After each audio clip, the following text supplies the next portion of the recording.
할렐루야. 오늘은 출애굽기 22장의 말씀을 함께 보도록 하겠습니다. 살다가 보면 어떤 잘못에 대한 책임이 명확하지 않은 경우들이 왕왕 있습니다. 그래서 분쟁이 생기죠. 그럴 때 사람들이 많이 하는 말이 있습니다. 법대로 하자. 우리나라처럼 고소와 고발이 많은 나라도 드물다고 합니다. 그렇다면 이런 경우 율법은 무엇이라고 말씀하고 있나요? 먼저 상황을 보겠습니다. 8절입니다. 어떤 사람이 자신의 물건을 이웃에게 맡겼습니다. 그런데 맡긴 이웃집에 도둑이 들었습니다.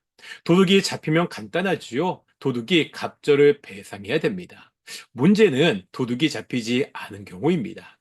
이런 경우 혹시라도 물건을 맡았던 집주인이 그 물건에 손을 대었는지 의심이 생길 수가 있습니다. 이럴 때 어떻게 해야 됩니까? 도둑이 잡히지 않으면 그 집 주인은 재판장에게 나아가 죄가 있는지 없는지 판결받아야 됩니다. 이렇게 보면 오늘 우리가 법으로 하자는 것과 별반 다름이 없어 보입니다. 하지만 여기서 재판장이라고 번역된 단어들을 다른 번역 성경에 보면 하나님이라 이렇게 번역하고 있습니다. 즉 하나님 앞에서 죄가 있는지 없는지 판결을 받아야 됩니다. 다음에는 9절인데요. 이 경우는 어떤 물건을 두고 양쪽이 다 서로 자기 것이라고 우기는 경우입니다. 이럴 때도 당사자들이 재판장 앞에 나아가 판결을 받아야 됩니다. 여기서도 재판장은 하나님이십니다. 하나님이 죄가 있다고 판결한 사람이 상대편에게 갑절을 배상해야 됩니다. 이제 11절인데요. 11절에 한번 제가 읽어보겠습니다.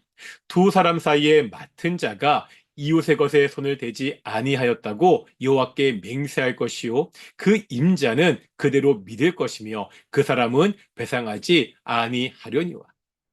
이번 경우는요, 어떤 사람이 짐승을 다른 사람에게 맡겼습니다. 그런데 그 짐승에게 문제가 생겼습니다. 죽었거나 사라지는 경우입니다. 이때 어떻게 해야 됩니까? 짐승을 맡은 사람이 자신은 이웃의 물건에 손을 대지 않았다고 하나님 앞에 맹세합니다. 그러면 그 짐승의 주인은 그 맹세를 그대로 믿으라는 말씀입니다. 지금까지 보았던 말씀들을 통해서 알 수 있는 것이 있습니다. 서로 분쟁이 있는 문제의 최종 판결을 누구에게 맡기는 거예요? 하나님께 맡깁니다. 하나님 앞에서 결과가 나오면 그 결과에 순종합니다. 사람이 하나님 앞에 맹세를 하면 그것을 그대로 믿고 인정해 줍니다. 어떤 식으로 하나님께 판결을 받았는지는 명확하지 않습니다. 다만 확실한 것은 하나님의 권위를 인정하고 있습니다. 하나님의 권위가 단지 종교 생활을 넘어서 삶의 문제에서도 그대로 적용되고 있습니다. 하나님을 진정으로 두려워했기 때문에 감히 하나님께 거짓 맹세를 할 수가 없었습니다. 그러니 하나님 앞에 맹세한 것은 그대로 인정받았습니다. 종교와 삶이 분리되지 않았습니다. 하나님에 대한 신앙이 삶의 구체적인 문제에서 그대로 드러나고 있습니다. 오늘날 이런 모습을 찾아보기가 점차 힘들어지지요. 신앙과 삶이 분리가 됩니다. 우리가 살아가는 삶에서 하나님의 권위가 인정되지 않습니다. 하나님은 그냥 일주일에 하루, 주일날 교회에서 만나는 것으로 촉합니다. 교회를 떠나면 이제 내가 원하는 생활 방식, 세상과 다를 바 없는 가치관으로 살아갑니다. 이런 시대에 오늘 본문의 말씀은 우리의 모습을 다시 한번 돌아보게 합니다.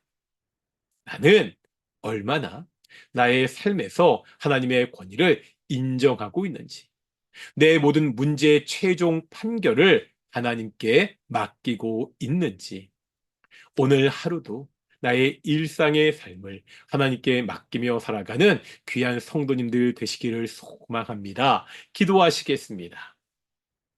거룩하고 존귀하신 아버지 하나님, 우리가 하나님을 믿는다고 그렇게 이야기하는데 이 믿음이, 이 신앙이 교회에서 끝나지 않도록 인도해 주십시오.